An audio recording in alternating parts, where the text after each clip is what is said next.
Romanos, capítulo 1 de Romanos. Vamos abrir aí Romanos, capítulo 1. Carta do apóstolo Paulo aos Romanos. E para esse nosso primeiro encontro, eu gostaria de dar um título, né? Eu gostaria de dar um título para esse nosso primeiro encontro: O Poder do Evangelho. O poder do Evangelho. Romanos capítulo 1, a partir do verso 1. A palavra de Deus diz assim: Paulo, servo de Cristo Jesus, chamado para ser apóstolo, separado para o Evangelho de Deus, o qual foi prometido por ele de antemão, por meio dos seus profetas, nas Escrituras Sagradas, acerca de seu filho, que como homem era descendente de Davi, e que mediante o Espírito de santidade foi declarado Filho de Deus, com poder, pela ressurreição dentre os mortos, Jesus Cristo, nosso Senhor. Por meio dele e por causa do seu nome, recebemos graça e apostolado para chamar dentre todas as nações um povo para a obediência, que vem pela fé. E vocês também estão entre os chamados para pertencerem a Jesus Cristo. A todos os que em Roma são amados de Deus e chamados para serem santos, a vocês a graça e paz da parte de Deus, nosso Pai, e do nosso Senhor Jesus Cristo. Amém?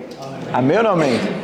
Então, o que me chama a atenção nesse texto, e desde que o Senhor nos deu a ideia e nos deu a inspiração para trabalhar a carta de Paulo aos Romanos, o que mais me chama a atenção nesse texto, o que mais me chama a atenção no capítulo 1 é o início do texto.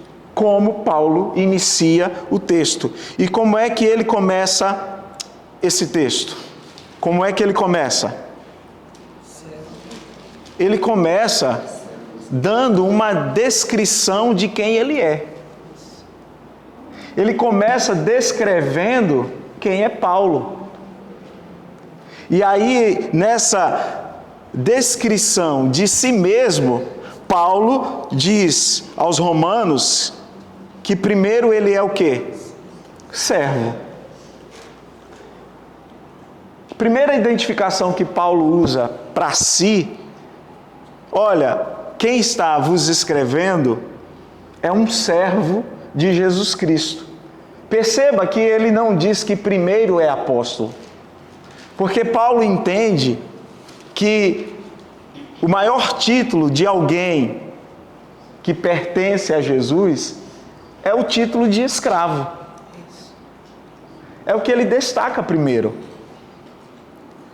Eu, Paulo, escravo de Jesus Cristo. Ele se identifica como escravo de Jesus. Agora, essa identificação como servo, essa identificação como escravo de Jesus, o que isso significa? O que significa? Qual é a essência dessa identificação? Por que é que ele se considera escravo de Jesus? Por que é que ele diz que é servo de Jesus? Qual é o significado que está por trás dessa declaração, dessa identificação? O que é que está por trás, Gabi?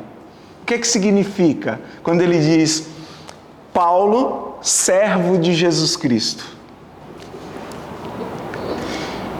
Eu acredito que ele se identifica como escravo porque o escravo, principalmente na época, né, que eles viviam, ele não tinha direito de ir embora, ele tinha que servir ao seu Senhor, e ele servia de forma integral, né? Aquela consciência de que ele não tinha direitos, ele tinha que servir a Cristo dessa maneira, mais ou menos por aí.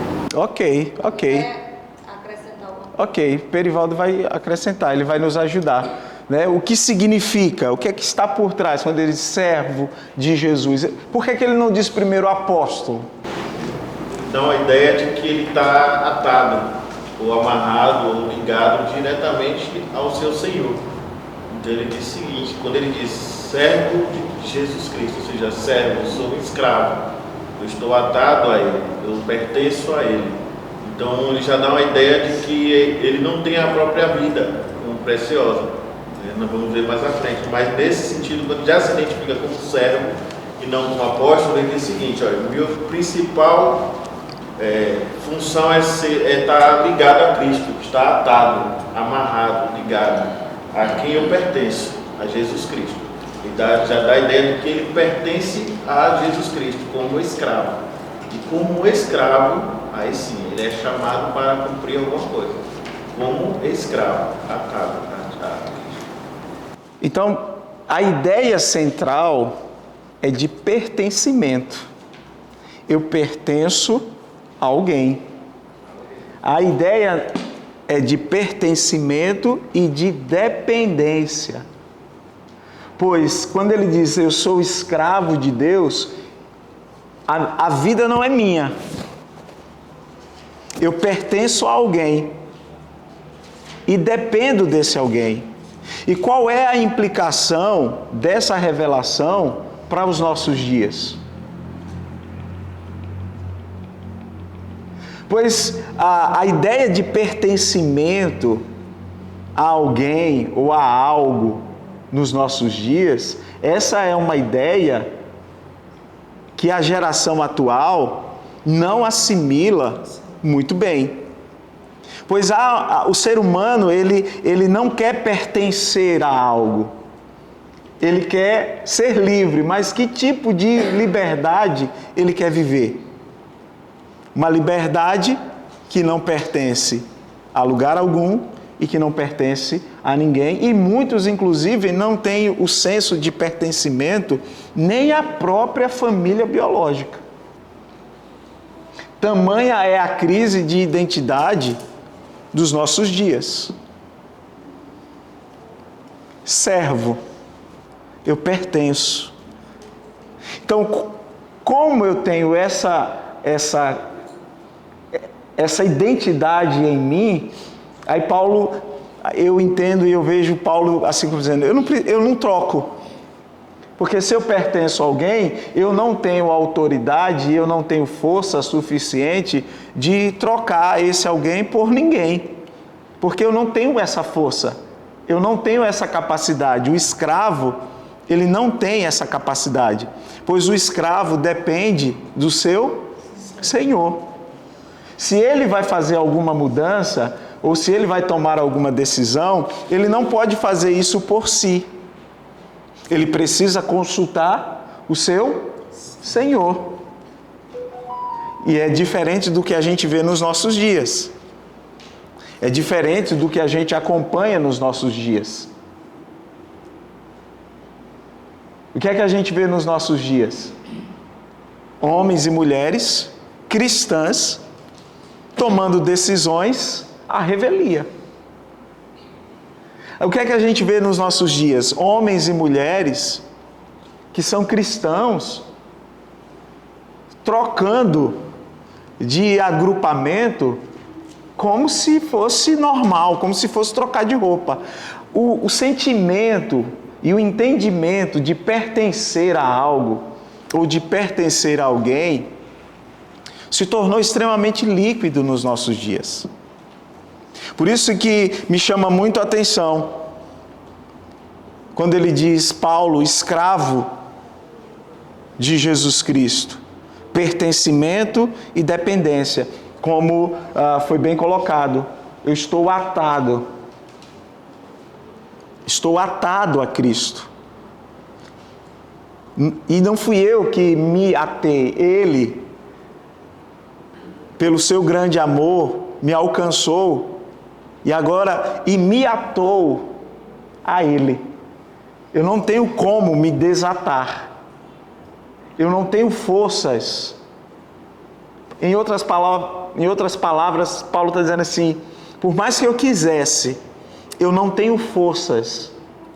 Eu não tenho capacidade física, eu não tenho capacidade cognitiva, eu não tenho capacidade nenhuma de me soltar. Eu pertenço a Jesus. Eu sou de Jesus.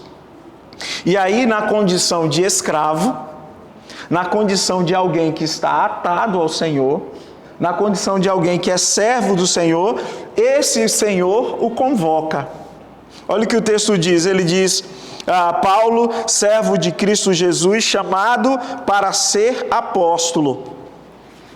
Então, por isso que ser apóstolo não é primeiro do que ser servo, pois somente o servo pode ser chamado para alguma posição. Amém ou não amém? Amém. Vocês conseguem entender a dimensão disso? Ele é chamado para ser apóstolo justamente porque ele está atado a Cristo, porque ele é servo de Cristo. Uma vez que ele é servo, uma vez que ele é escravo de Cristo, o seu Senhor o convoca. O seu Senhor não lhe pede. Olha que coisa interessante. Pois o Senhor, ele não pede. O Senhor, ele não pediu licença a Paulo. Simplesmente, o Senhor o convocou. E não cabe ao servo e não cabe ao escravo apresentar nenhum tipo de obstáculo. Por isso que no Evangelho, algumas pessoas vão dizer assim, Senhor, deixa eu ir primeiro. Aí o Senhor Jesus diz, você não entendeu. Você não compreendeu. Deixe que os mortos sepultem os seus mortos. Parece dura essa palavra, mas não é. E por que ela não é dura? Porque o Senhor é soberano. Ele é o dono. Ele é o meu dono, Ele é o seu dono, Ele é o nosso dono. E a partir desse entendimento e dessa verdade revelada, Ele nos chama. Ele nos convoca. E a Paulo, ele convoca para ser o quê? Para ser apóstolo. Então, Paulo, servo de Jesus, chamado para ser apóstolo. Em outras palavras, convocado para viver o propósito contínuo de Deus, com uma tarefa específica. Olha que coisa interessante, porque fica a ideia de que Deus nos dá múltiplas tarefas. Deus, Ele entrega múltiplas tarefas à igreja, ao corpo, pois o corpo de Cristo, ele é composto por vários membros. E a cada membro, o Senhor concede uma tarefa específica. Chamado para ser apóstolo. Eu vou viver o propósito de Deus continuamente. E vou viver no chamado específico que Ele mesmo me chamou. Que Ele mesmo me convocou. Ele chega e diz, olha Emily, preciso de você, então estou te convocando e você vai viver o meu propósito nessa área. E não cabe a Emily querer viver o propósito de Deus de outra forma, ou atuando na forma específica que Deus a chamou e atuando em outras áreas. Você vai ficar batendo cabeça. Você vai viver o propósito, mas não vai vivê-lo com toda a sua intensidade e dimensão. É por isso que muitos cristãos se perdem no caminho. Primeiro, pois eles não entendem a convocação específica. Eles não compreendem. Paulo é chamado com um propósito, e o propósito é viver o que Deus tem para ele, mas ele vai viver o que Deus tem para ele como apóstolo. E como apóstolo, ele será bem-sucedido. E bem-sucedido naquilo que Deus colocou ele para realizar. Então não adianta pegar Paulo e colocar Paulo para pastorear.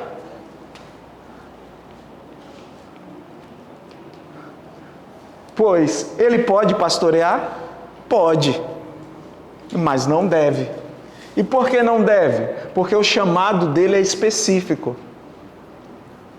Ele é chamado para ser apóstolo. Aí pega Paulo e coloca ele para pastorear. Sofre Paulo e sofre a igreja que ele está pastoreando.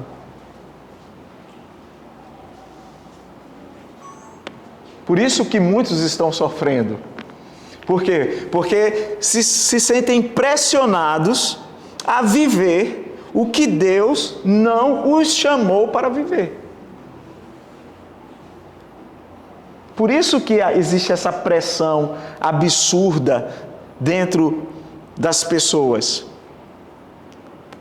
A gente precisa entender a nossa convocação. Deus me convocou para quê? Para que foi que Deus me convocou?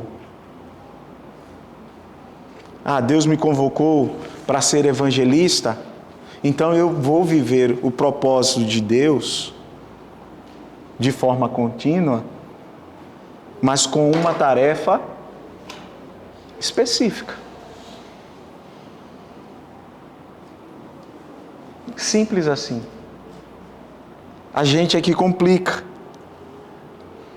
Aí Paulo continua dizendo: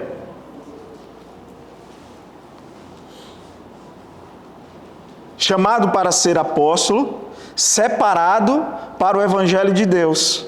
Olha que coisa interessante. Então, ele diz que foi chamado para ser apóstolo e separado para o evangelho. Paulo diz que foi separado para o evangelho. Agora, quando foi que se deu essa separação? Quando foi que Deus separou Paulo para o evangelho? Irmão Josiel, quando foi que Deus o separou para o evangelho? Talvez no caminho de Damasco. Talvez no caminho de Damasco? Será que foi no caminho de Damasco que se deu essa separação? Em que momento ele foi separado para o evangelho? Eu acredito que desde quando ele começou a formação com os seus mestres. E ele é formado em Gamaliel. Então, acho que desde quando ele começou, que brotou no coração dele o instinto de estudar aquela coisa aos pés dos mestres da época, ele começou a adquirir. Então, acredito que desde ali Deus já separou. E só confirmou após, ou seja, lá no caminho de Damasco, ou seja, confirmou, ou seja, você foi separado, escolhi. Mas eu acredito que antes, quando ele começou a formação, Deus dentro dele já tinha separado ele para o evangelho. É interessante, a gente pode também entender, a gente pode entender que ele é separado desde o ventre. Também. Mas, de uma forma histórica, pegando um referencial dentro da história, a separação dele se dá justamente quando o Senhor o alcança no caminho de Damasco. Ali ele é separado, ali ele é resgatado, ali o Senhor o tira do mundo. Pois nós somos separados quando nos encontramos com Cristo. E somos separados para o evangelho. Quando nos encontramos com Cristo, e quando Cristo, na verdade, nos encontra, nesse momento se dá a separação. Deus nos separou e nos separa no momento da nossa conversão. E a conversão de Paulo se dá no caminho de Damasco. E aí, por isso que ele diz, chamado e separado. E essa separação, como bem colocou o irmão Josiel e acrescentou aqui o irmão Perivaldo, essa separação, ela se dá no caminho de Damasco. Não tenha dúvidas disso. A minha separação para o evangelho e a sua separação para o evangelho se deu no dia da nossa conversão, no dia que Cristo nos encontrou. Amém. Amém ou não amém? Pois é justamente nesse dia que eu e você, que nós fomos separados para o Evangelho. Agora, para qual Evangelho ele foi separado? Para o Evangelho de quem? Para o Evangelho de Deus. Parece até bobagem trazer esses detalhes, né? Mas existem tantos evangelhos por aí. Existem tantos evangelhos sendo pregados que se faz necessário destacar que o evangelho para o qual Paulo foi separado é o evangelho de Deus. Pois a origem do evangelho é Deus. A raiz do evangelho é Deus. A fonte do evangelho é Deus. E o que passar disso é de procedência humana e maligna. Pois Deus é a raiz do evangelho. Pois o evangelho, irmãos, não é uma invenção humana. O evangelho não é algo da vontade do homem. O evangelho não é uma coisa que o cientista inventou. O evangelho é de Deus. A boa notícia, ela não vem da terra. Pois evangelho é boa notícia. Sim ou não? Sim. Então, se o evangelho é boa notícia, a boa notícia, ela tem origem no alto. A boa notícia, ela tem origem na eternidade. A boa notícia, ela tem origem em Deus. O evangelho não foi criado por nós. O evangelho não tem origem nas religiões. O evangelho, em seu nascedouro, ele nasce, se assim a gente pode dizer, ele tem origem no alto. Ele vem do alto, a boa notícia é enviada do alto para a terra. Por isso que o próprio apóstolo vai dizer que o evangelho é o poder de Deus. Pois ele tem origem em Deus. E aí ele continua dizendo, separado para o evangelho de Deus, o qual foi prometido por ele de antemão, por meio dos seus profetas nas escrituras sagradas. Aí aqui eu entro no aspecto da promessa. Pois o evangelho tem origem em Deus, e Deus é Deus de promessas. E o interessante é que quando ele diz aqui, o qual foi prometido por ele de antemão, Paulo está dizendo assim, eu estou experimentando uma promessa. Eu estou vivendo uma promessa que foi feita lá atrás. Então isso significa dizer que Deus, Ele é fiel à sua promessa.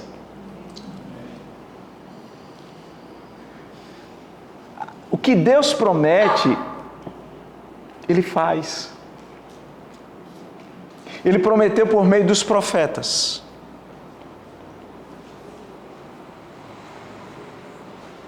Aí Paulo está dizendo o que Ele prometeu. Eu estou experimentando. O que Ele prometeu, eu estou vivendo. O que Ele prometeu, eu estou desfrutando. Então, o que Deus promete em Sua palavra, o que Deus promete aos seus filhos, o que Deus promete ao povo, o que Deus promete, Deus cumpre. Pois Deus, Ele é fiel. Deus é fiel. passe o tempo que passar, dure o tempo que durar, Deus vai cumprir o que Ele prometeu. Parece simples, mas tem que ser simples. Pois o Evangelho, que é o poder de Deus, esse poder, na sua simplicidade, vai se multiplicando de geração em geração e vai transformando e alcançando corações. O qual foi prometido por Ele de antemão, por meio dos seus profetas, onde? Nas Escrituras Sagradas. Onde é que a promessa de Deus está?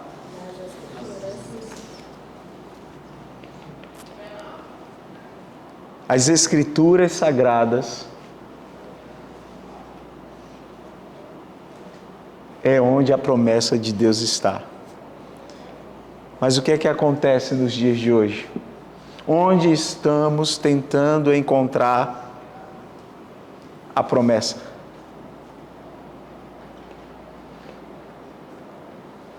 A gente está tentando encontrar as promessas nos profetas. O que o profeta falou foi registrado. Por isso que o apóstolo diz, ele prometeu, prometido por ele de antemão, por meio dos seus profetas nas Escrituras Sagradas. Ah, Deus me prometeu e Deus não cumpriu. Onde foi que Deus te prometeu?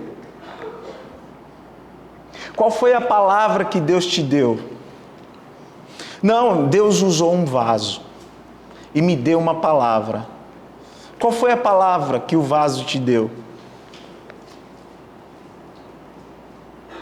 A palavra que o vaso te deu, essa palavra está escrita. Porque depois nós ficamos frustrados com Deus. Nos decepcionamos com Deus, como se tivesse sido Deus. Só que o que Deus promete, Ele promete em Sua palavra. O que Deus tem para mim, o que Deus tem para você prometido, foi prometido por meio da Sua palavra. E nós não podemos nos esquecer disso. Nós não podemos, em hipótese alguma, nos tornarmos displicentes em relação a essa palavra. Deus fala, Deus promete. E onde é que Ele faz isso? Na Sua palavra. Eu posso até sentir, mas sentir não é garantia de que é Deus. Porque os meus sentimentos, na maioria das vezes, eles se colocam de forma antagônica à minha fé. Sentimentos nos enganam. A palavra não. A palavra, ela não nos engana. E aí ele diz,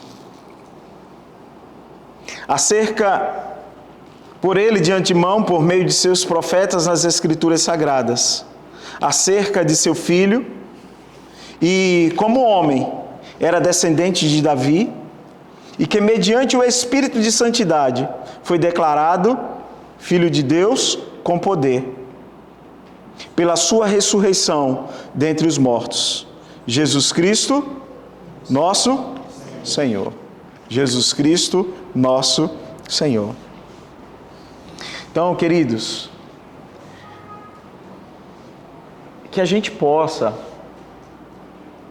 que nós possamos compartilhar com as pessoas essa palavra. Pois essa palavra não é uma coletânea de textos humanos. Não é. Essa palavra não é uma coletânea da religião A, da religião B, da religião C. Que a gente possa compartilhar essa palavra. Qual palavra? O Evangelho de Deus. Que possamos compartilhar a boa notícia do próprio Deus para um mundo perdido.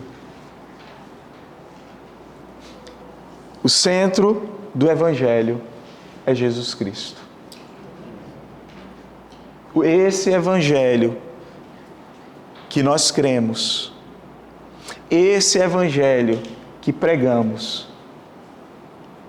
não é nosso, não é da nossa igreja e não é de igreja nenhuma. Essa palavra não é uma palavra de homens. Essa palavra é uma palavra que pertence a Deus. É palavra de Deus. É palavra do Altíssimo. Cuja palavra, quem está no centro dela, é Jesus. E nós não podemos aceitar, em hipótese alguma, que nenhum homem vá passar a ser a centralidade dessa palavra. Que nenhuma igreja, por melhor que ela seja, venha a ser a centralidade dessa palavra. Que nenhum projeto, por melhor que seja, que esse projeto não venha a ser o centro dessa palavra. Que você achar que o centro agora do Evangelho é o projeto da igreja A, da igreja B, por melhor que seja, e não tem problema nenhum. Bons projetos. O problema é a gente transformar a religião A, o projeto B, o apóstolo C, o bispo D, o pastor Z, como se tudo isso fosse o centro do Evangelho, quando na verdade o centro do Evangelho é Cristo e vai continuar sendo Cristo. E nós precisamos continuar tendo esse olhar e essa vivência em relação ao Evangelho de Deus, ao Evangelho que pertence a Deus. Verso 5. Olha o que diz o verso 5. Por meio dele e por causa do seu nome, recebemos graça e apostolado para chamar dentre todas as nações um povo para a obediência que vem pela fé. O que é que nós temos aqui? Nesse versículo 5. Por que que Paulo desejava levar as nações à obediência da fé?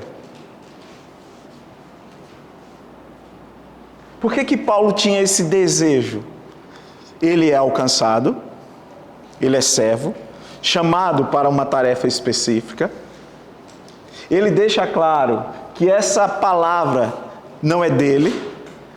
Ele deixa claro que a palavra é de Deus. E agora ele quer levar as nações, por meio dessa palavra, ele quer levar as nações à obediência da fé. Agora a pergunta é, por que que Paulo desejava levar essas nações à obediência? Por quê?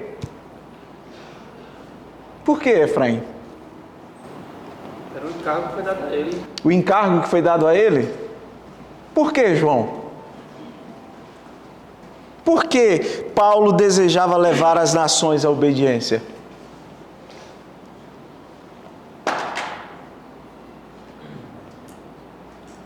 Porque esse evangelho veio para o povo de Deus, né? Pelo que eu entendo. Veio para o povo de Deus, mas primeiro para os judeus, depois para os gregos e para os gentios. Então ele recebeu esse encargo para levar a palavra para todas as nações. Certo. Mara, por que será, Mara, que ele... por que que Paulo desejava levar as nações à obediência? Eu acredito que ele percebeu que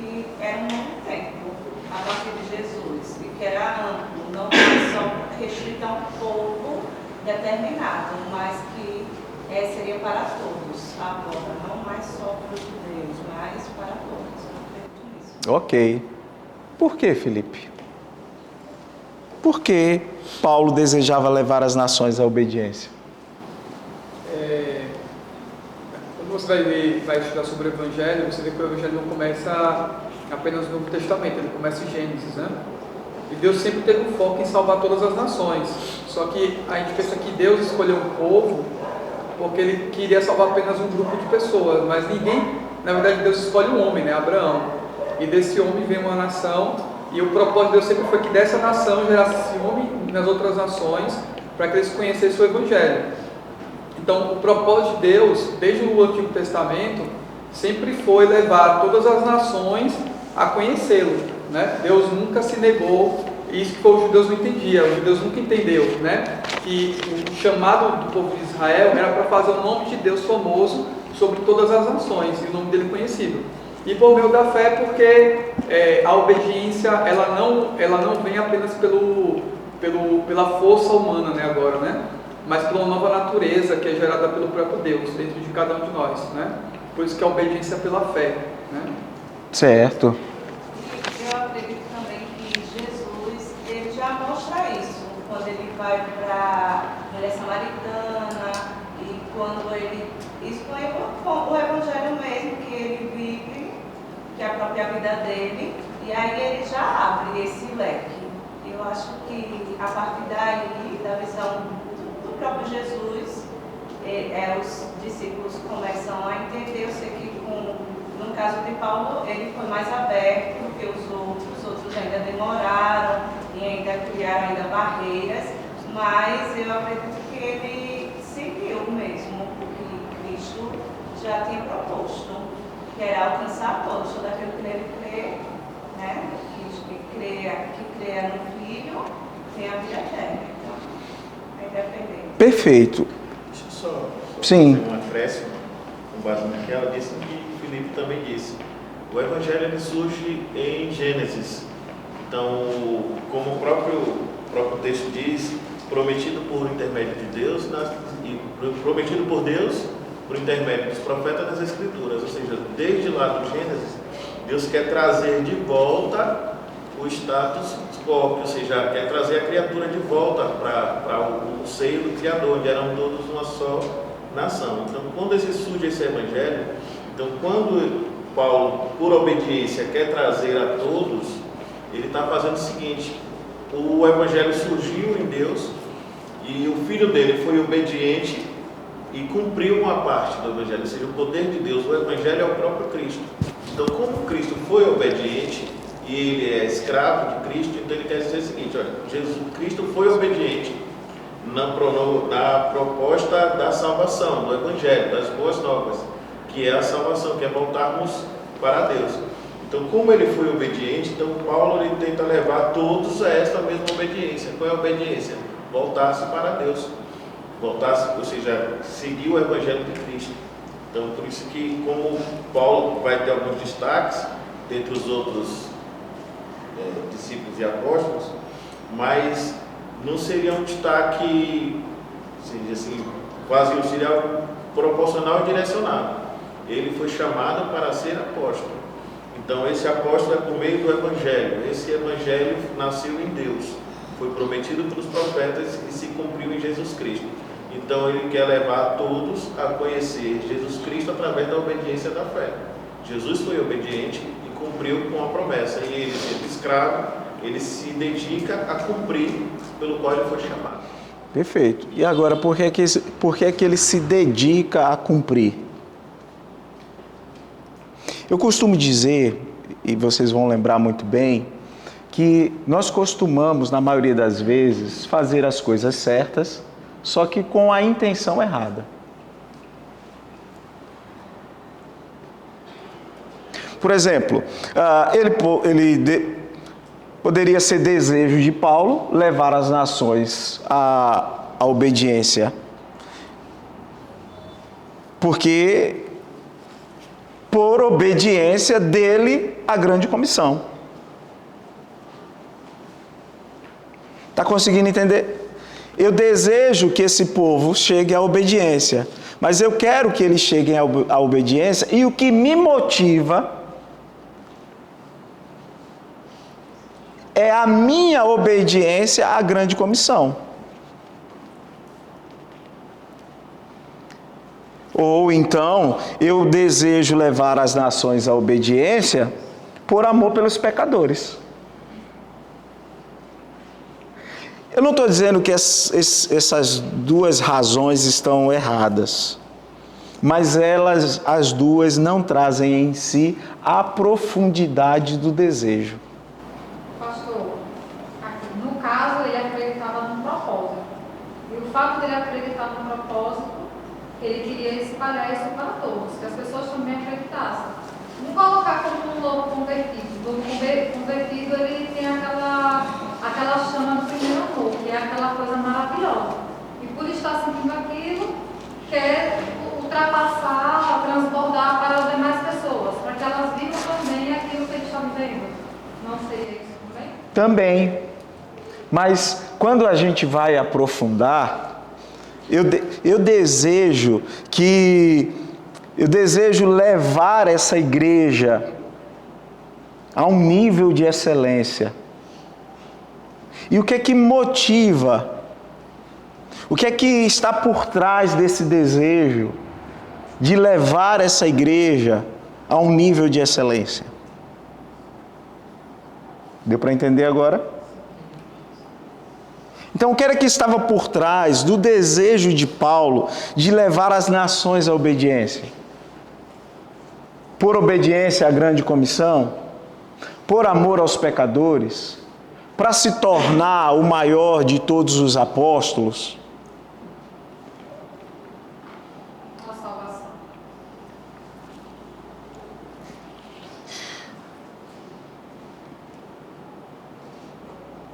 O desejo de levar as nações à obediência, o desejo de realizar algo, deve ser simplesmente pelo zelo ardente e pelo zelo apaixonado da glória de Deus, de ver o nome de Jesus sendo glorificado. Simplesmente, não é por obediência à grande comissão, não é por amor aos pecadores.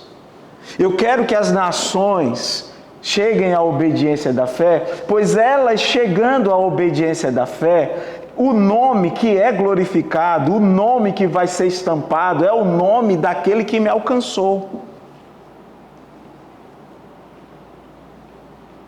Isso é a profundidade da questão. É pela glória de Jesus e para a glória de Jesus, pela glória de Jesus e para a glória de Jesus. Então, por que eu desejo levar essa igreja a um nível de excelência? Se não for zelo ardente, e se não for um zelo apaixonado pela glória de Jesus, toda e qualquer outra situação que esteja por trás são situações humanas e para a glória humana. O zelo pelo nome do seu Senhor era que motivava Paulo a desejar que as nações alcançassem a obediência pela fé. Não era para que Paulo se mostrasse maior do que Pedro. Não era para que Paulo se mostrasse maior do que João. Não era para que Paulo, não, nada disso, era simplesmente para que as pessoas, ao passassem a ser obedientes, essas mesmas pessoas, elas pudessem dizer: eu sou escravo de Cristo. Por isso que algumas igrejas se perderam, porque uns diziam: eu sou de, outros. E aí ele, para alinhar, ele dizia: não, é Cristo. Nem Paulo e nem Apolo, é Cristo. Então eu desejo levar as nações à obediência para que Cristo seja exaltado, para que Cristo seja glorificado.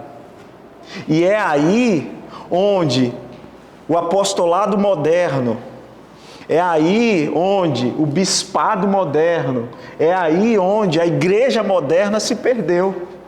Pois cada um de nós estamos interessados em elevar o nome do nosso projeto, o nome da nossa igreja. Isso é tão verdade que a gente não comunga com outros e outros não comungam com a gente. E quando a gente passa a comungar, na comungação ou na comunhão, melhor dizendo, a gente percebe que tanto nós quanto os outros, cada um estão querendo colocar os seus interesses e não o de Cristo.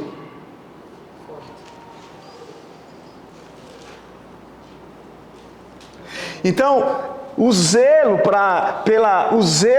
ardente pela glória de Jesus é que deve nos mover a levar outras pessoas à obediência.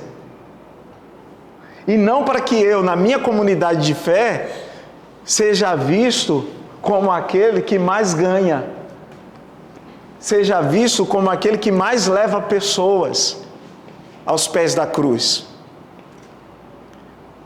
Eu estou fazendo por obediência à grande comissão. Não, por amor aos pecadores. Tudo isso é válido, mas não tem a devida profundidade.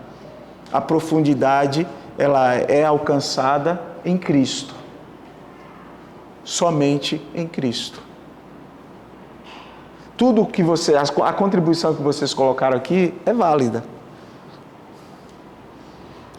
Mas se o que eu faço, se o que vocês fazem, não é por zelo extremo e apaixonado para que Jesus Cristo seja glorificado, tudo o que nós fazemos é vão.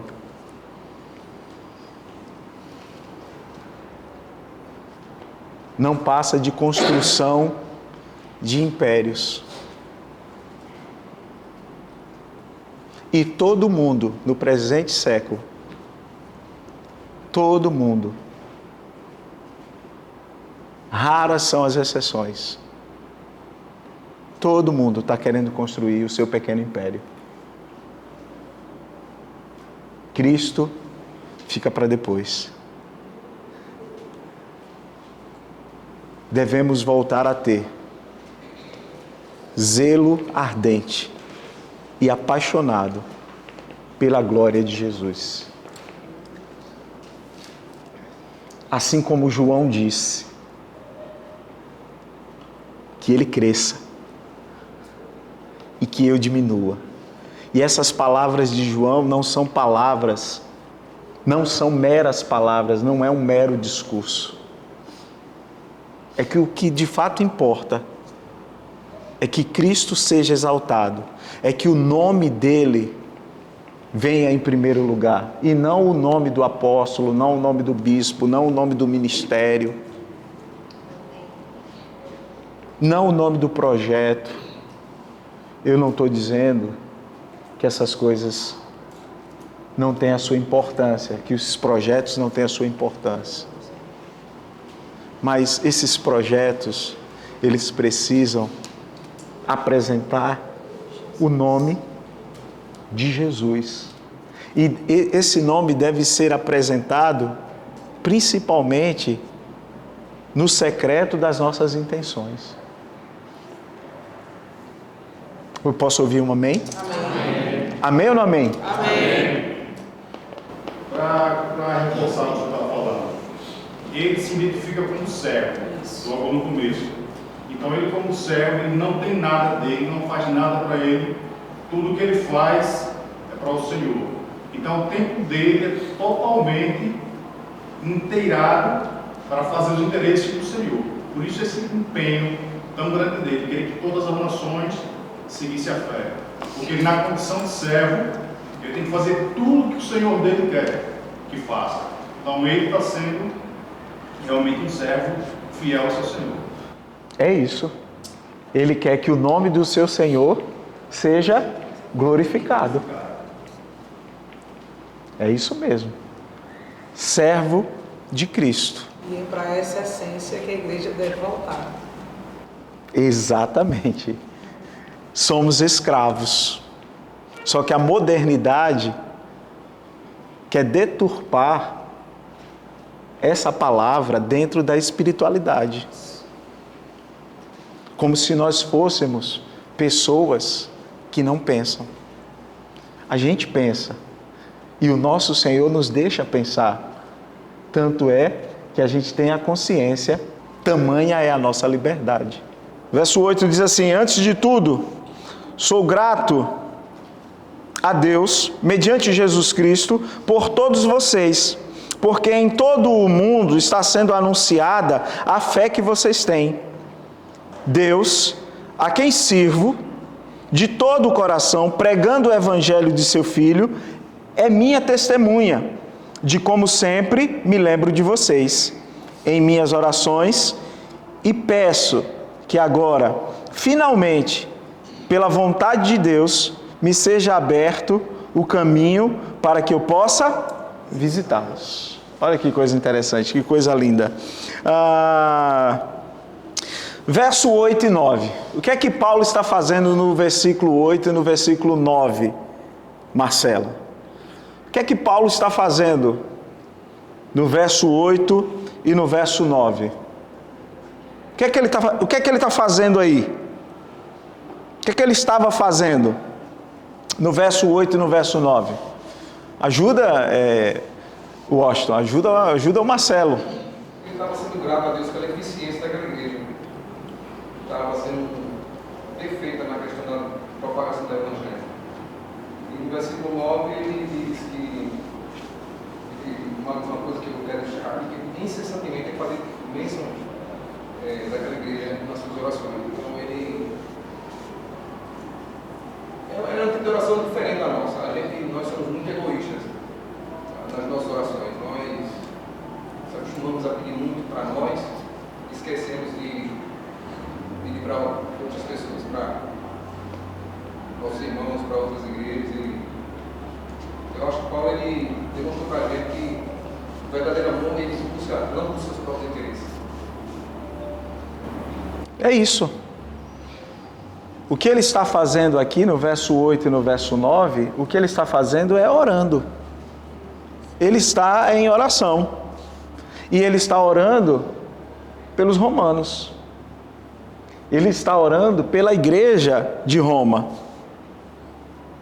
Agora, o que me chama a atenção é que ele diz assim: antes de tudo, sou grato a meu Deus, mediante Jesus Cristo, por todos vocês, porque em todo o mundo está sendo anunciada a fé que vocês têm. Deus, a quem sirvo de todo o coração, pregando o Evangelho. Pregando o Evangelho de seu Filho. Então, quando Paulo está aqui orando, o que me chama a atenção é que pregação e oração andam juntos. Eu não posso ser um pregador, eu não posso ser alguém que compartilha a palavra de Deus, e quem compartilha a palavra de Deus não é só o pregador da plataforma.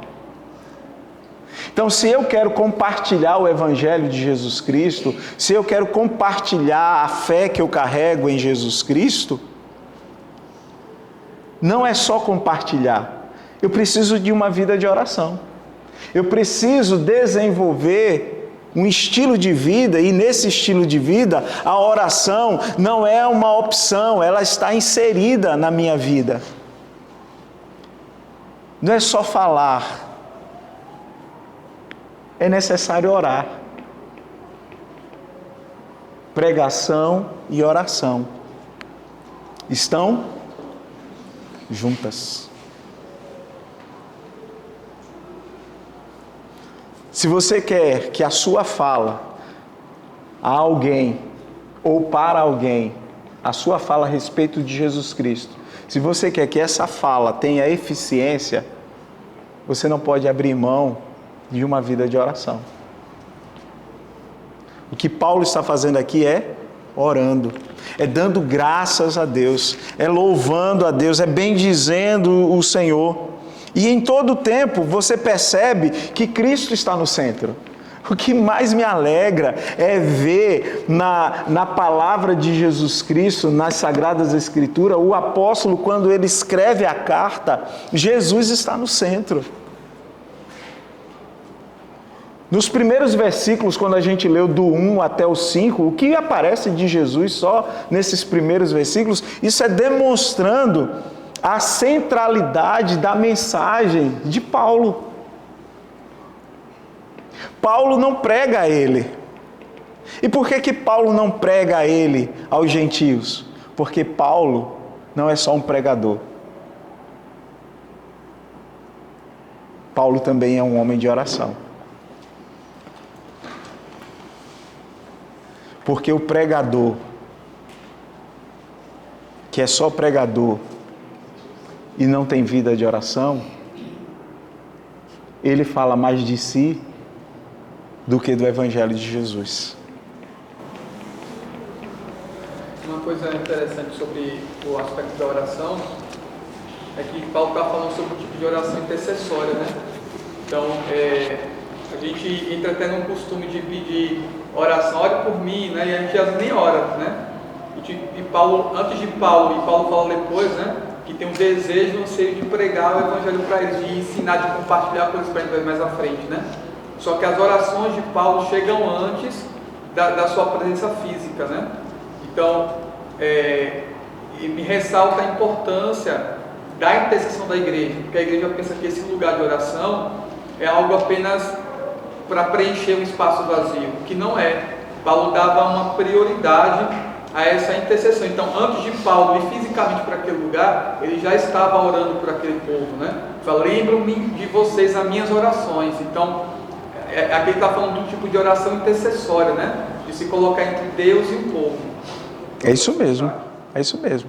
E em sua oração, ele também pede, ele apresenta, ele intercede, ele agradece, ele ora, mas ele ora também pedindo pela vontade de Deus para que ele possa ir lá fisicamente, pessoalmente. Ele ora, ele diz, olha, ele diz aqui no verso 10, em minhas orações, e peço que agora, lembro, ele termina o versículo 9 dizendo assim, como sempre, me lembro de vocês em minhas orações, e peço que agora, finalmente, pela vontade de Deus, me seja aberto o caminho para que eu possa o quê? Para que eu possa visitá-los. Se for da vontade de Deus, olha como é que ele ora. Eu oro para que, se for da tua vontade, eu possa ir visitá-los. Paulo não impõe a sua vontade. Poderia impor? Ele é apóstolo. Ele é uma pessoa renomada. Ele é alguém de suma importância dentro do corpo. Ele é alguém de suma importância dentro do apostolado. Pois nesse apostolado a gente tem Pedro, a gente tem João, a gente tem Tiago, a gente tem os 12. Nesse apostolado são 12. E ele tem uma grande importância dentro do apostolado. Mas mesmo com toda a sua importância e contribuição para o Evangelho de Deus, ninguém está acima da vontade de Deus. Absolutamente ninguém. Paulo está nos ensinando aqui que nós devemos submeter a nossa vontade à vontade de Deus, irmã Maria. Devemos submeter sempre, submissos à vontade de Deus, submissos à vontade de Cristo. É o que o salmista vai dizer, não a nós, Senhor, nenhuma glória para nós, tudo para Ti. Não é o que eu quero. Pois o próprio Paulo vai dizer que o bem que quer não faz, o mal que não quer vai e faz. Então é melhor ficar quietinho, submisso, debaixo da vontade do soberano. E peço que agora, finalmente, pela vontade de Deus, me seja aberto o caminho para que eu possa visitá-los. Anseio vê-los. Olha o que ele diz no verso 11. Anseio vê-los. A fim de quê? A fim de compartilhar com vocês algum dom espiritual para fortalecê-los. Isto é, para que eu e vocês sejamos mutuamente encorajados pela fé.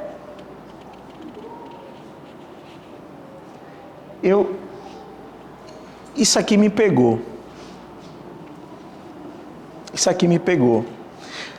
Essa palavra me pegou, porque ele começa no verso 11 dizendo: anseio vê-los, a fim de compartilhar com vocês algum dom espiritual para fortalecê-los. Paulo, no verso 11, ele traz a ideia inicial, a princípio, de que somente ele tinha para dar. No verso 11. Se vocês observarem o verso 12, ele faz uma pequena correção no verso 12. Porque nós temos a tendência, quando a gente está sendo usado por Deus, quando Deus está nos usando, quando nós estamos caminhando em profundidade, nós temos a tendência que só nós temos para dar e não temos como receber de ninguém, a gente não tem como aprender de ninguém, só a gente tem como ensinar e o outro não tem nada para nos ensinar. Isso é perigoso. E o apóstolo, ele está atento às ciladas da jornada. Porque, de repente, é como se o apóstolo começasse a pegar um caminho de presunção. Porque, veja, a fim de compartilhar com vocês algum dom espiritual. Quem dá o dom espiritual é Paulo, é? Está vendo como é interessante? A gente pode começar a achar que a gente já está no lugar do Espírito Santo. Pastor, eu queria só levantar esse ponto. Paulo não estaria fazendo, então, ao invés de uma correção, Paulo não estaria fazendo trazendo o real sentido do que ele falou antes. Talvez no sentido assim, quando Jesus fazia aqueles exemplos de ele pegava a lei e dizia: olha, vocês entendem dessa forma, mas eu quero trazer o que é que isso significa. Então Paulo fala: eu quero ver vocês para compartilhar com vocês o dom espiritual. E aí ele fala: olha, o que significa, talvez, só concluindo assim, né? O que significaria compartilhar um dom espiritual? Ser edificado mutuamente. Porque talvez a primeira impressão, se parasse só naquele texto, do compartilhar um dom espiritual, talvez só aquele texto levaria a igreja a entender que eles apenas receberiam algo de Paulo. Então Paulo acrescenta isso: olha, isto é, estou dizendo para vocês que eu estou ansioso para compartilhar algum dom espiritual para fortalecê-los. Isto é, para que eu e vocês sejamos mutuamente encorajados pela fé. Como se ele trouxesse o real sentido do que ele falou. Pode ser isso também? É válido pensar dessa forma? É válido pensar dessa forma, porque o pensamento dessa forma é o pensamento espiritual do conjunto dos dois versículos. Quando ele escreve o verso 12, que faz a correção, aí completa a obra. Pois se a gente para no 11, a obra está incompleta. Porque humanamente, eu sempre trago para a questão humana. A questão humana, até que a gente faça uma prática diferente do que a nossa humanidade normalmente quer nos levar a fazer, mas enquanto a gente não fez a prática, a nossa humanidade, ela tem uma tendência de: eu não tenho nada para aprender com você, Gabriel. Eu tenho a lhe ensinar. E você, às vezes, também se coloca nesse lugar de achar que não tem nada para me ensinar e só tem a receber. Dada a minha posição. Eu sou o pastor da igreja. E aí, humanamente, eu posso achar que você não tem nada para me ensinar e você, humanamente, acreditar que não tem nada para me ensinar. Eu acredito que você não me ensina nada e você acredita na mesma coisa. Então, eu sou alguém dado a só ensinar. E que horas eu paro para aprender? Pois no conjunto da obra, quando ele completa o verso 12, o conjunto da obra é isso que você colocou. Porque humanamente, e parabéns pela colocação, pois humanamente a gente quer pensar que só temos para dar. Nós pertencemos a uma comunidade simples. A nossa comunidade é simples. E é errado pensar que as pessoas mais simples da nossa comunidade, elas só podem receber e não tem nada para dar. Não é saudável. Não é saudável que o fato de você estar numa posição social um pouco melhor que o outro, não é saudável você pensar que aquele outro não tem nada para lhe dar. E só você tem para dar. Isso não é bom. Isso não é saudável. Quando eu penso que eu só tenho para dar e não preciso nada receber. Não faz bem para a comunidade, não faz bem para a essência do que o Evangelho nos ensina uns aos outros. Eu sou o apóstolo, vou compartilhar um dom. Peraí, mas não vou só compartilhar. Deixa eu corrigir. Eu vou compartilhar, mas também estou indo para receber de vocês, para aprender com vocês. Isso se manifesta claramente no cotidiano da comunidade. Determinado pregador, você acredita que vai poder receber. De um outro pregador, você acredita que ele não tem nada para lhe oferecer. Porque você está tão cheio de si que não consegue receber do outro. Isso é perigoso. E o apóstolo, ele está fazendo essa correção. O apóstolo, ele diz, isto é, para que eu e vocês sejamos mutuamente encorajados pela fé. Pastor, por isso o grande perigo também, né, em algumas comunidades cristãs, por exemplo, eles pegam versículos, esse versículo, por exemplo, poderia fazer uma certa conotação sem o seu complemento. E aí, muitas das pessoas que eu já percebi que vão, de fato, apenas pelo ouvido que está se pregando, não vão direto para a palavra para verificar o contexto e a veracidade daquela informação, acabam indo por um caminho tortuoso. Como é que eu posso dizer? Infelizmente, já fui a uma igreja onde o pastor lá pegou uma determinada frase e disse que, pela pregação dele, ele poderia matar uma pessoa, por exemplo. E aí é onde eu estou dizendo, nesse contexto, né? Eu vou para poder dar sem receber nada, então é como se tivesse uma autoexaltação. E é onde muitas pessoas estão se perdendo hoje.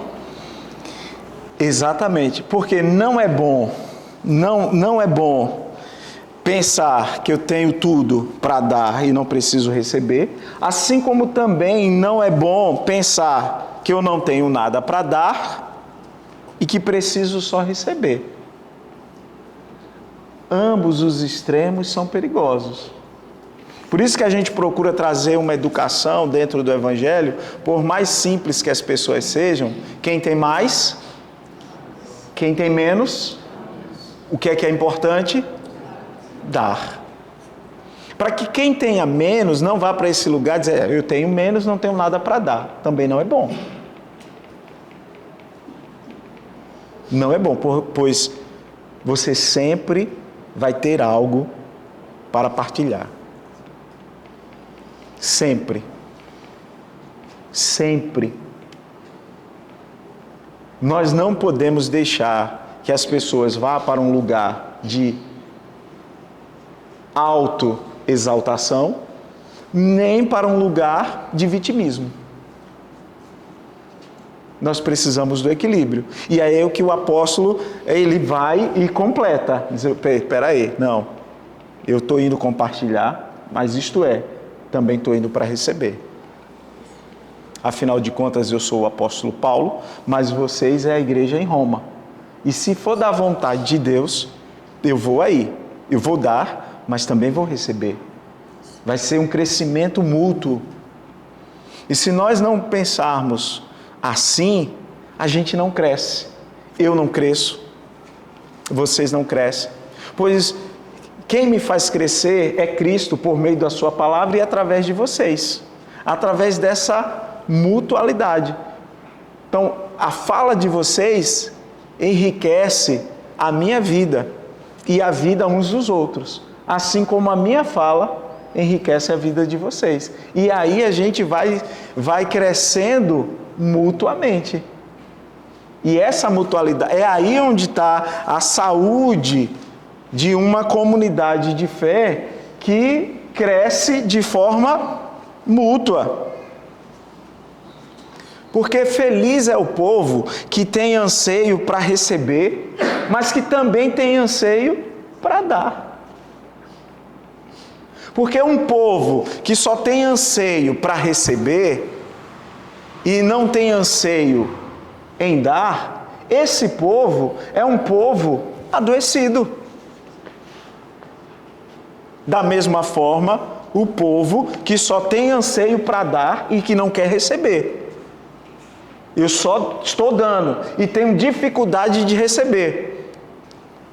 Então ouça você que está aqui nesse encontro.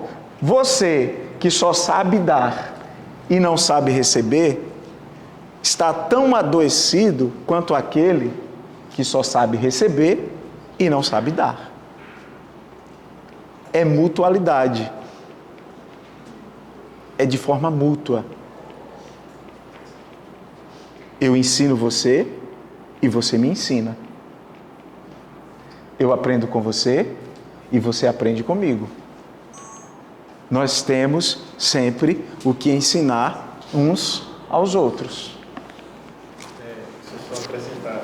Então é por isso que eu marquei até aqui. O próprio versículo 9, ele não se coloca na posição de superior. Ele sempre diz, porque Deus a quem eu sirvo e o evangelho do seu filho. Ou seja, ele continua na condição de escravo. E na condição de escravo ele suplica em visitar e mutuamente aprender com aquela comunidade. E se a gente for avançar um pouco mais, vai ver o quanto ele passou antes de que essa oração dele se cumprisse. Ele foi preso, foi julgado, passou 2 anos preso, teve prisão, teve julgamento, teve naufrágio, e mesmo assim ele tinha ansiedade de ir para compartilhar e aprender com aquele povo de Roma. Ou seja, ele não se colocou como os apóstolos modernos dessa geração. Olha, eu sou o apóstolo X e vou para a sua cidade, então anuncie na rádio, compre a passagem aérea, separe o melhor hotel, porque eu vou para aí. E eu vou para entregar, como se o povo que fosse o receber tivesse só a obrigação de receber. Você já está naquela condição de vitimismo. Né? Não, ele só tem que nos acrescentar. E Paulo não se coloca nessa posição. O interessante que eu aprendi agora foi isso. Ele se coloca na posição que eu sou servo. E eu vou, e eu tenho ansiedade, e peço para que Deus me ofereça uma oportunidade de visitá-lo para que eu possa mutuamente aprender com vocês. Ou seja, eu não sei nada, o que eu sei eu quero compartilhar, e o que você sabe eu quero compartilhar.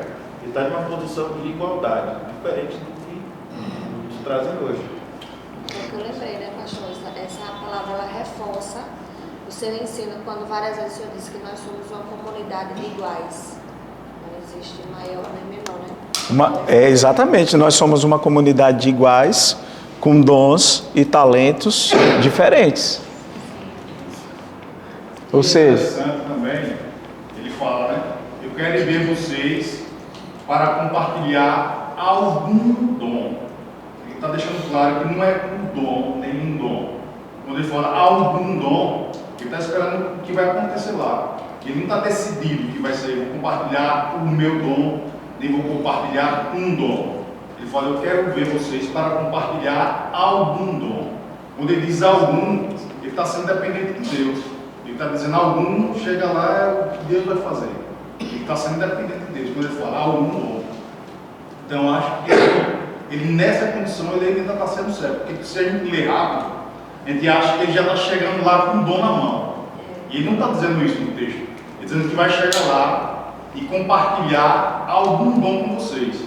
Pode ser da parte dele ou do povo que está lá, né? Quando ele fala algum. Então, essa palavra algum não está definindo o que vai acontecer. Está deixando certo. Ele está sendo dependente de Deus ainda nesse momento. sim, sim. E para a gente fechar aqui essa questão, o que é que a gente pode absorver na questão prática? É que a gente precisa, de forma urgente, na igreja, na nossa igreja e na igreja de Jesus espalhada na terra, a gente precisa urgentemente de uma mentalidade humilde. Uma mentalidade humilde. E quando eu falo de uma mentalidade humilde, aí eu não tenho como não me recordar de Naamã. A solução para o problema de Naamã estava dentro de casa. Certamente Naamã deve ter, mas aí a pessoa lá dos bastidores que parece que não tem nada a ensinar. Aquela pessoa, mas ainda bem que ela não se colocou nessa posição.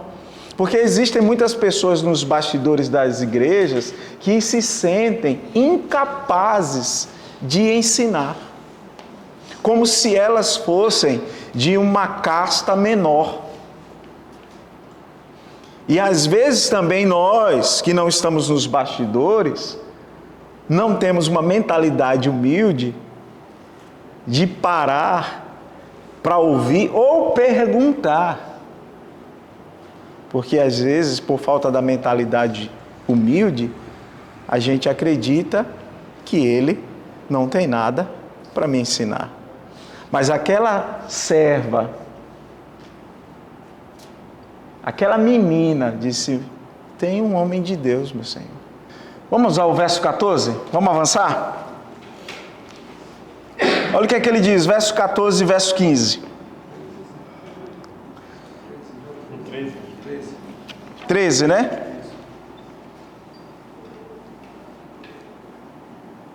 Quero que vocês saibam, irmãos, que muitas vezes planejei visitá-los, mas fui impedido até agora. Meu propósito é colher algum fruto entre vocês, assim como tenho colhido entre os demais gentios. Sou devedor tanto a gregos como a bárbaros, tanto a sábios como a ignorantes. Por isso, estou disposto a pregar o Evangelho também a vocês que estão em Roma. Ele manifesta o desejo de ir lá. Essa é uma igreja, ele mesmo já disse, que é uma igreja que o mundo, o próprio mundo, né? Porque em todo o mundo está sendo anunciada a fé que vocês têm. Essa é uma igreja que Paulo reconhece a fé que ela tem, é uma igreja viva.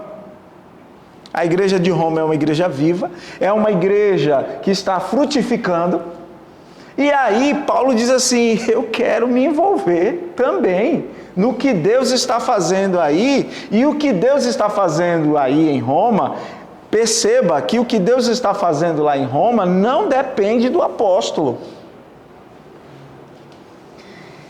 Ele está querendo ir lá participar do que Deus está fazendo. Ele quer colocar eu quero me envolver. Ei, Deus está fazendo aí, eu quero me envolver porque Deus está fazendo. E o que Deus está fazendo, repito, o apóstolo nem lá está. Ele está com vontade de ir. O que Deus começou a fazer na igreja de Roma, não foi por meio de Paulo. É próprio Deus, através de outros líderes. Mas Paulo se percebe como? Como é que Paulo se percebe? Por que é que ele quer ir lá? Porque Deus está fazendo, sim. Mas não só porque Deus está fazendo, mas é porque Paulo se percebe devedor. Verso 14, sou devedor, tanto a gregos como a bárbaros, tanto a sábios como a ignorantes.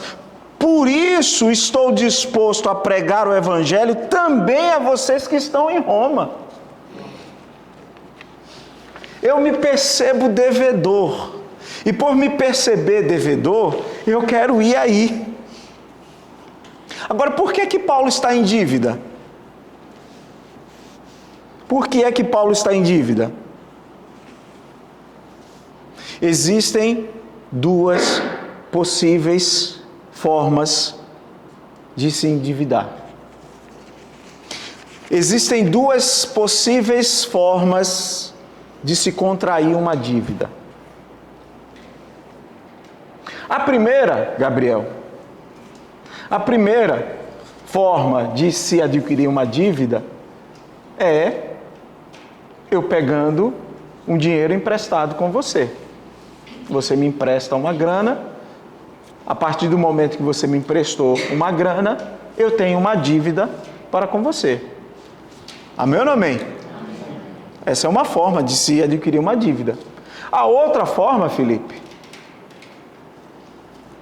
é você entregar uma grana ou qualquer outra coisa a Perivaldo, para que Perivaldo me entregue.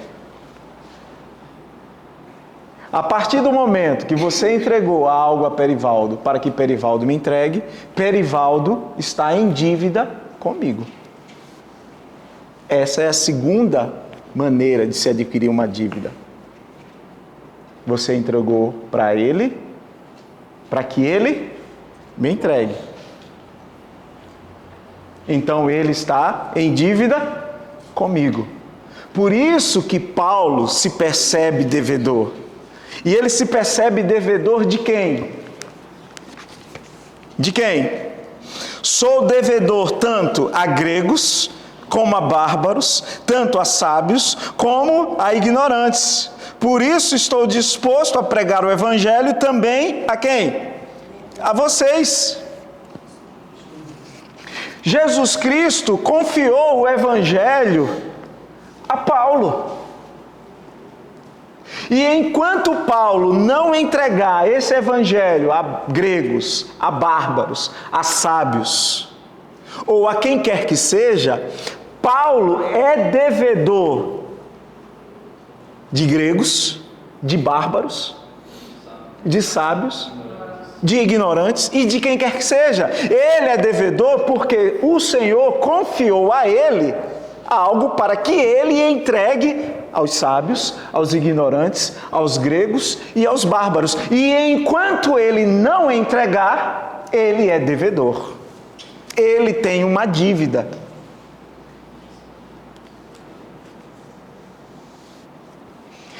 Então, eu sou devedor. Nós somos devedores. E por que somos devedores? Porque o Senhor nos entregou uma mensagem. E enquanto nós não entregarmos essa mensagem a quem Ele nos mandou entregar, nós somos devedores. Então o Senhor nos entregou uma mensagem para que essa mensagem seja entregue ao mundo. E enquanto nós não entregarmos essa mensagem ao mundo, a igreja, ela é devedora. Ela está em dívida para com o mundo. Não é o mundo que deve à igreja, é a igreja que deve ao mundo. Por quê? Porque o Senhor da igreja entregou a ela uma mensagem para que ela entregue essa mensagem ao mundo. E quem se percebe devedor quer estar envolvido onde Deus está fazendo. Quem se percebe devedor quer pregar a tempo e fora de tempo. Quem se percebe devedor não tem desculpas. Quem se percebe devedor não apresenta desculpas. Pelo contrário, o que eu tenho, Senhor, é teu, a minha vida é tua. Eu não tenho um tempo, eu tenho o Senhor. Não vivo eu, é o Senhor quem vive em mim, pois eu sou devedor. Devedor porque o Senhor me entregou algo para que eu compartilhe. Ele não me entregou para que eu possa guardar só comigo. E falta esse senso em mim, e falta esse senso em nós, que temos uma dívida. Temos uma dívida para com o nosso vizinho. Temos uma dívida para com o nosso colega de trabalho. Temos uma dívida para com os nossos colegas na faculdade. Temos uma dívida. Somos devedores. E por que temos essa dívida? Porque Cristo nos entregou algo para entregar a eles. E enquanto a gente não entregar, a gente está devendo.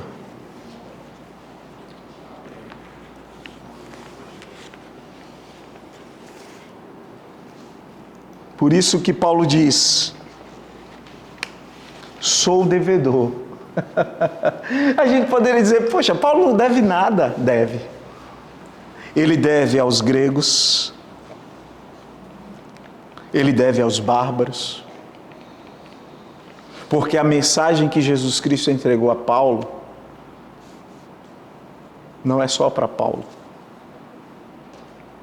É uma mensagem que deve ser compartilhada sem preconceito a todos. Você não é melhor do que o seu vizinho.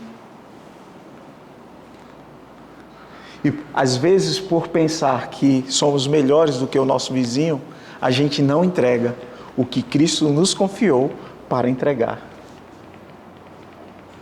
Estamos em dívida com o mundo. O mundo que jaz no maligno, esse mundo que está nas mãos do maligno, continua nas mãos do maligno, porque a gente não quer entregar ao mundo o que Jesus nos confiou. Entregue a partir de hoje, a quem quer que seja, o que o Senhor lhe confiou. Você está em dívida.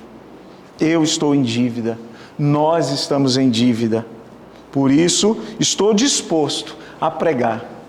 Por isso estou disposto, pois eu não tenho nem a minha própria vida como preciosa. Eu estou disposto.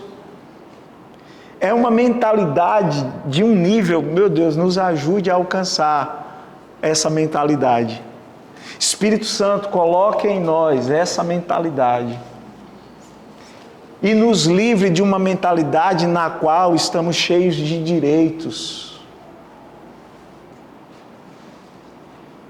Quando, na verdade, estamos em dívida. Imagina, escravos e com dívidas a serem pagas. Pois o nosso dono nos confiou: vá e entregue na casa de fulano. Vá e entregue na casa de Beltrano. Eu estou mandando você entregar. E enquanto você não entregar, você está em dívida com fulano e com Beltrano. Amém ou não amém? Aí ele continua: não me envergonho do Evangelho, porque é o poder de Deus para a salvação de todo aquele que crê, primeiro do judeu, depois do grego, porque no Evangelho é revelada a justiça de Deus, uma justiça que do princípio ao fim é pela fé, como está escrito: o justo viverá pela fé. O Evangelho é o quê? Ele disse que o Evangelho é o quê? O Evangelho é o poder de Deus. Agora, como é que eu sei que o Evangelho é o poder de Deus?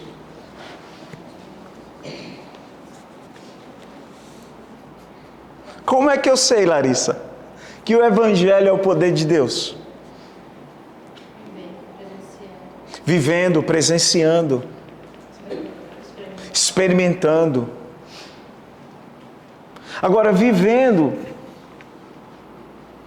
e experimentando, onde, Sol? Na vida. Como é que eu sei que o Evangelho é o poder de Deus? Como, Anabe? Como é que eu sei, Anabe? Vivendo, experimentando. Mas como?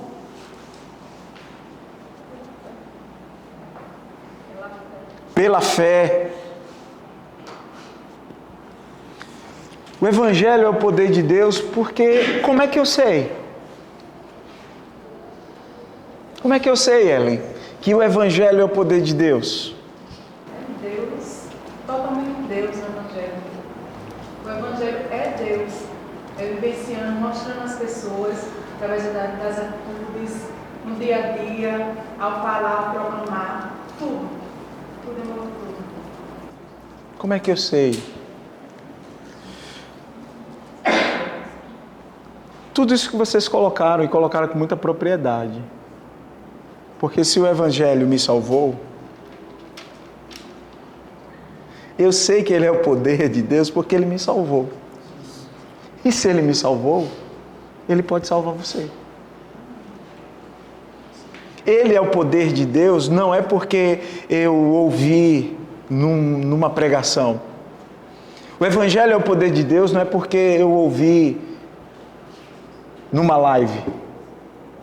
É isso que vocês colocaram. O Evangelho é o poder de Deus porque eu experimentei desse poder. Esse Evangelho me salvou. Ele é o poder de Deus.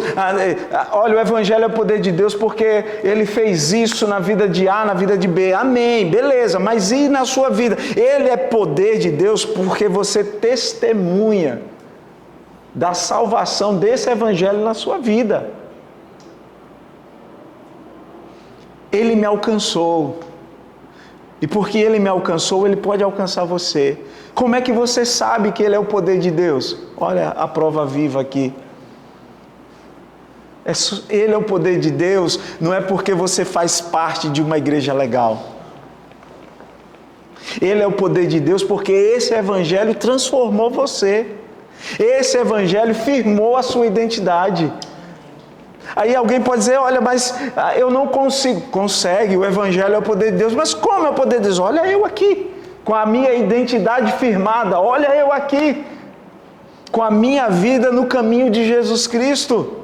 Salvou a mim, pode salvar você também. Por isso que é o poder de Deus.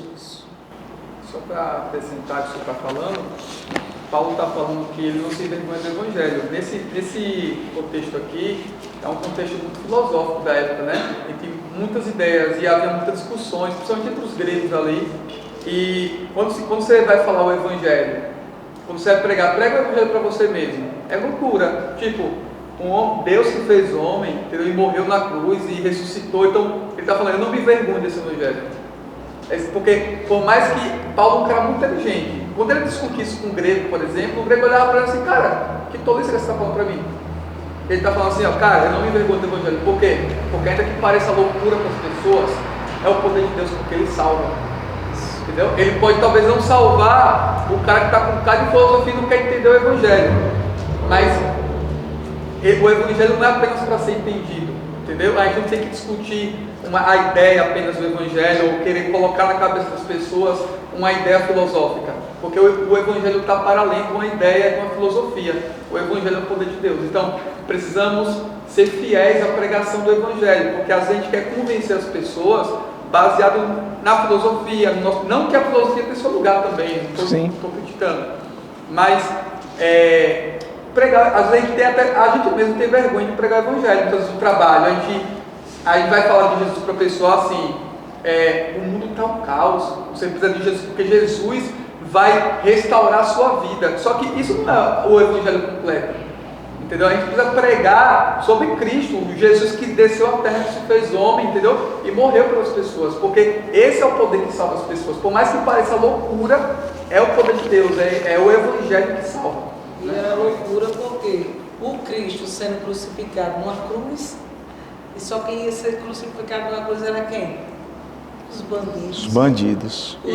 Os piores, as classes mais piores era que tem que ser pendurado numa cruz. E o nosso Cristo, ele foi à cruz para dizer assim, eu estou indo por você. Por isso que ele não se envergonha do evangelho, porque ele foi para a cruz aos de um pecador. E aí Paulo, ele tem toda a propriedade, assim como nós também temos, né?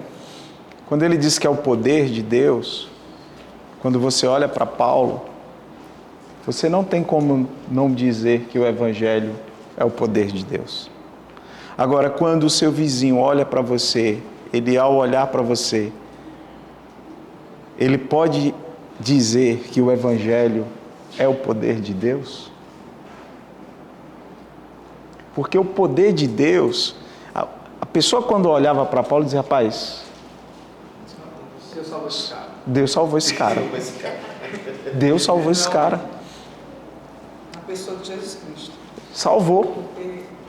Agora, é sobre isso. Aí às vezes a gente não tem essa coragem como Paulo, porque a gente fica na dúvida do que Deus, por meio de Jesus Cristo, fez nas nossas vidas. Então olha para mim. O evangelho é o poder de Deus, porque é só você olhar para mim. Você conhece a minha história. É sobre isso. E aí ele vai dizer, não me envergonhe do evangelho, porque é o poder de Deus para a salvação de todo aquele que crê. Primeiro do judeu, depois do grego. Para a salvação de quem? De quem? Crê. Então, como é que o salvo foi salvo? Pela fé. Todo salvo foi salvo pela fé na pessoa de Jesus Cristo. Não existe outra forma e não existe outra maneira do salvo ser salvo. O salvo foi salvo mediante a fé. E para finalizar, no verso 17, porque no Evangelho é revelada a justiça de Deus, uma justiça que do princípio ao fim é pela fé. Como está escrito, o justo viverá pela fé. Então, qual é a justiça de Deus?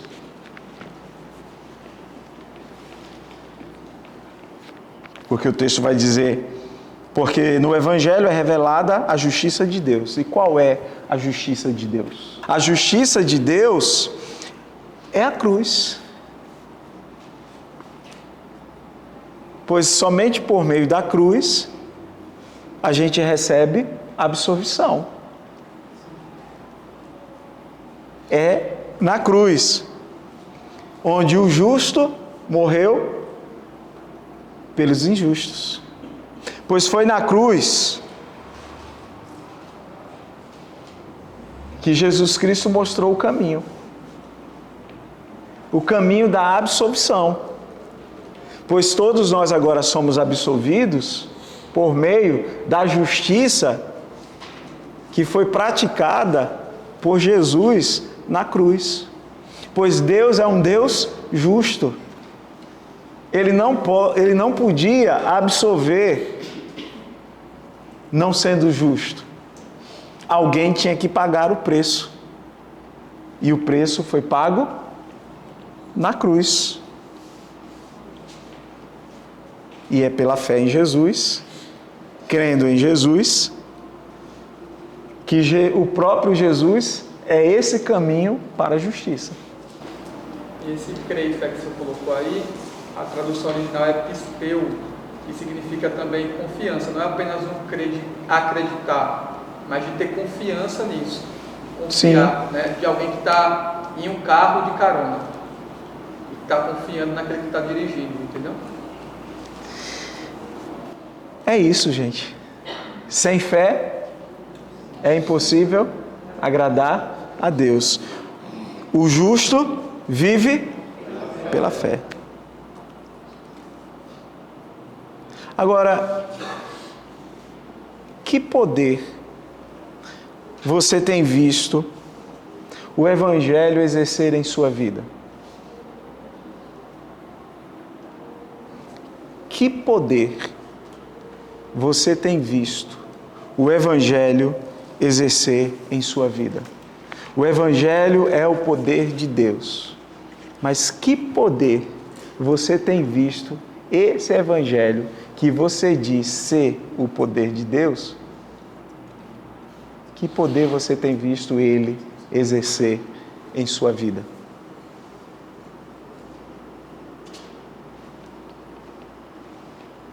Que possamos refletir e que o Senhor nos ajude a identificar em nossas vidas o poder que o Evangelho tem exercido na nossa própria vida. Amém? Amém.